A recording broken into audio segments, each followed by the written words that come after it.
তখন আমরা character certificate দিতে থাকি। এখন আমাদের প্রধানমন্ত্রী ক্যারেক্টার সার্টিফিকেট জন্য সারা বিশ্বে উনি ভিক্ষা করতেছেন যে আসেন আসেন আমাদেরকে ক্যারেক্টার সার্টিফিকেট দেন।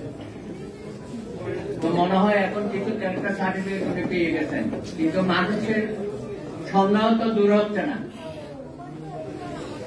আওয়ামী লীগ এবং তার শীর্ষ নেত্রী শেখ হাসিনা, তাকে নিয়ে দেশের মানুষ আনাচে কানাচে হাটে মাঠে বাজারে পরিবারের মধ্যে এত আলোচনা কেন? উনি এমন কি ভালো কাজ করেছেন যে আজকে ওনাকে নিয়ে আমরা এত আলোচনা করি?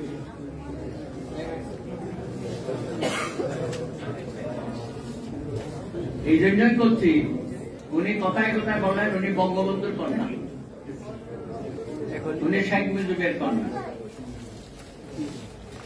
গত 15 বছর ধরে যে বঙ্গবন্ধুকে হাজির নাজির করে যত প্রতিশ্রুতি দিয়েছে, ওয়াদা করেছে, আমি তো দেখি উনি প্রতিদিন প্রতি মিনিটে বঙ্গবন্ধুকে বাংলাদেশে আবার নতুন করে হত্যা করছে। যে কথাটা কিন্তু বঙ্গবন্ধু বলেছিল যে আমি যেদিন থাকবো না, এই চোরটার যে আওয়ামী লীগ আমি রেখে গেলাম, উনি তো বাক্সা রেখে গেছিলেন, আওয়ামী লীগ তো রেখে যায়নি, যে এদের হাতে ওনার দ্বিতীয় মৃত্যু হবে।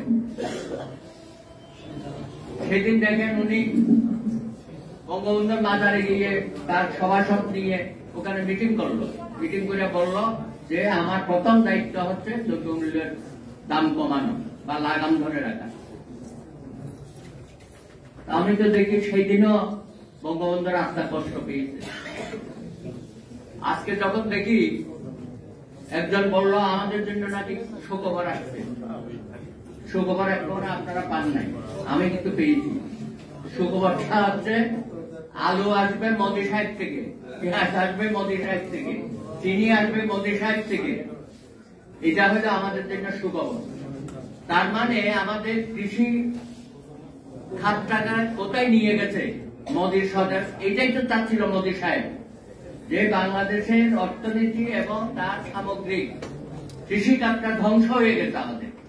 এখন আলু উঠছে, গত বছর আলুর দাম ছিল 10 টাকা, পেঁয়াজের দাম ছিল 20 টাকা, আর এখন সেই আলু আমাদের কিনতে হচ্ছে প্রায় 60 টাকা, পেঁয়াজ 80 টাকার উপর, এবং তাও 80 টাকা 120 টাকা আরো হবে। এখন মোদি সাহেব না দিলে আমাদের এইসব জিনিস পাওয়ার কোন সুযোগ নাই। চাল ওখানে সাধারণ মজুমদার একজনকে বসাইছে, সে নিজের চাল ব্যবসায়ী, তারা আড়ত আছে, আপনারা দেখেছেন এগুলো, মকাপ বলে নওগাঁ। তো এরা সকলে মিলে এইভাবে সব জায়গায় চালাচ্ছে আমাদেরকে, ব্যাংকে টাকা নেয়, টাকা ছাপাচ্ছে, প্রণোদনা দিচ্ছে ব্যাংকগুলোকে। মানে এত বড় নির্লজ্জ বেহায়া একটা সরকার আমাদের মাথার উপর বসে আছে, আর আমরা এদেরকে সহ্য করছি। ভাই আমি আর বেশি দিন অপেক্ষা করতে চাই না, থাকি ভাই কোথায় চলে গেছে, নতুন করে ভাবতে হবে, নতুন করে আলোচনা সমালোচনা করতে হবে, এইসবের মধ্যে নাই। মানুষ কিন্তু এত ক্ষিপ্ত হয়েছে, আর এক মুহূর্তের জন্য এই সরকারকে আর দেখতে চায় না।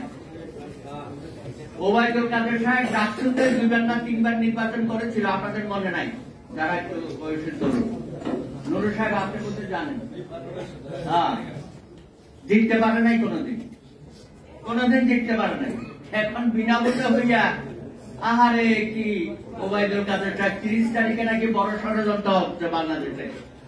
আরে ষড়যন্ত্র তো তারা করছে, আওয়ামী লীগ প্রতিদিন প্রতি মুহূর্তে বাংলাদেশের জনগণের বিরুদ্ধে ষড়যন্ত্র করছে। তাই পাড়া দিয়ে ঝগড়া করে, কালকে একটা ঝগড়া করে আবার বাস করেছে। আগামী 30 তারিখ উনি সারা দেশে বলছে যে সজাগ থাকতে হবে আওয়ামী লীগকে, কারণ 30 তারিখে বিরোধী দল নাকি মহাকিত করে ফেলবে। এত ভয়, এত ভয় এদের।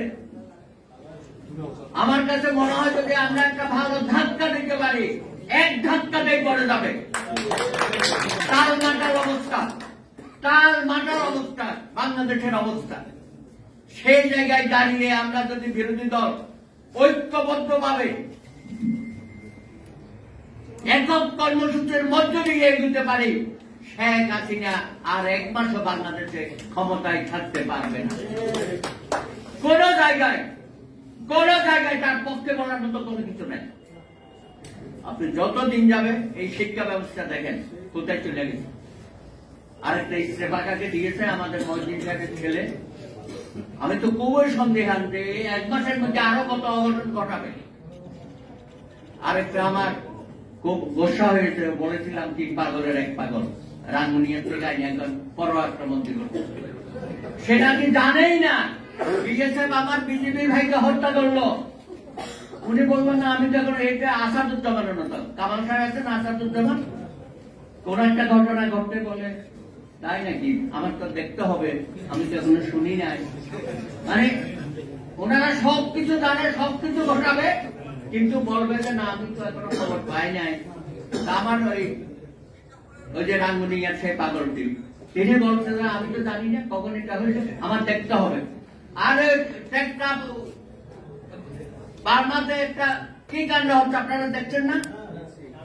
সরকারি বাহিনী একের পর এক পরাজিত হচ্ছে। উনি এখনো বসে বসে এখানে বলতেছে আমাদের বিজেপি ভাইয়েরা খুব প্রস্তুত। কি জন্য প্রস্তুত? যুদ্ধ করবা বার্মার সাথে? এখন তো আরো কিছু ঢুকবে।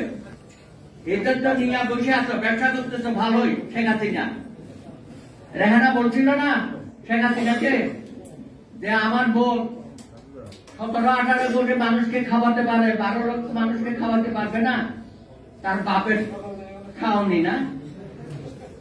উনি বলে এটা শেখ হাসিনাই বলে যে আমার বোন এটা বলে, সেই জন্যই আমি আনছি তাদেরকে। সেটা নিয়ে আন্তর্জাতিক তহবিল থেকে টাকা পয়সা পায়, এটা নিয়ে একটা ব্যবসা চলতেছে, আরো কিছু ঢুকাবে। পররাষ্ট্রমন্ত্রী বলছেন আমরা খুব সজাগ আছি, কোন লাভ নাই। নতজানু পররাষ্ট্রনীতি নিয়ে বাংলাদেশ চলছে। শেখ হাসিনা ক্ষমতায় থাকার জন্য সমস্ত স্বার্থ, আমাদের জনগণের স্বার্থ বিসর্জন দিয়ে কথা বলার মতো তার কোন মেরুদণ্ড নেই। তাই এই কয়দিনে বর্ডারে যেসব কর্মকাণ্ড হচ্ছে এইসব বিষয়েও তাদের কোনো বক্তব্য নেই। এই ধরনের একটা নরবরে সরকার এখনো আমরা সহ্য করছি। তাই আমি আহ্বান জানাবো সমস্ত বিরোধী দলকে, বিএনপি সহ যারা আমরা তাদের কর্মসূচির সাথে একমত হয়ে আমরা মাঠে ময়দানে আছি। এবি পার্টি বলে আমরা যুগপথ নাই, এবি পার্টি লাল কার্ড দেখাবে, আমরা দেখাবো কালো পতাকা। ভাই ওনারা তো আছেনই, ওনারা আমাদের চেয়েও আরো গরম বক্তব্য দিচ্ছে, কথাবার্তা বলছে। কিন্তু আমি এবি পার্টিকে বলবো যে ভাই আপনারা 21 চত্বর থেকে একটু বেরোন। 21 চত্বরে খুব ভালো জায়গা, আরামদায়ক জায়গা। আপনারা একটু রাস্তায় আসলে আমরা আরো একটু সাহস পাই।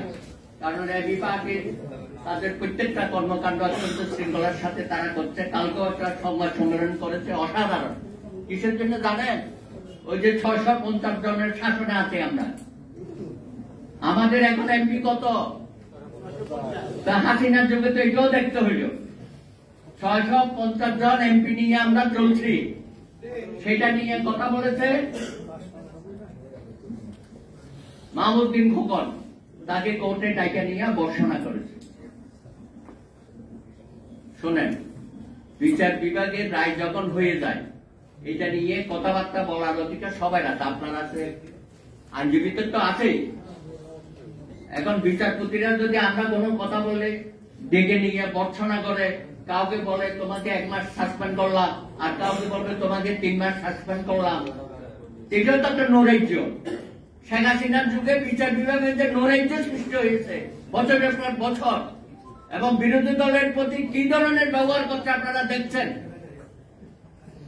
চিফ জাস্টিসের বাসায় কোনো হামলা হয় না, গেটের মধ্যে নিজেরা আওয়ামী লীগ যুবলীগ ওরা হামলা করে এখন বলছে বিরোধী দল মিথ্যা মামলা দিয়ে সেই মামলাতে এখন সবাইকে আটকে রাখে। দেখছেন সব মামলা বেল হয়ে যাচ্ছে নেতাদের, ওই একটা মামলায় গিয়ে ঠেকাই দিচ্ছে।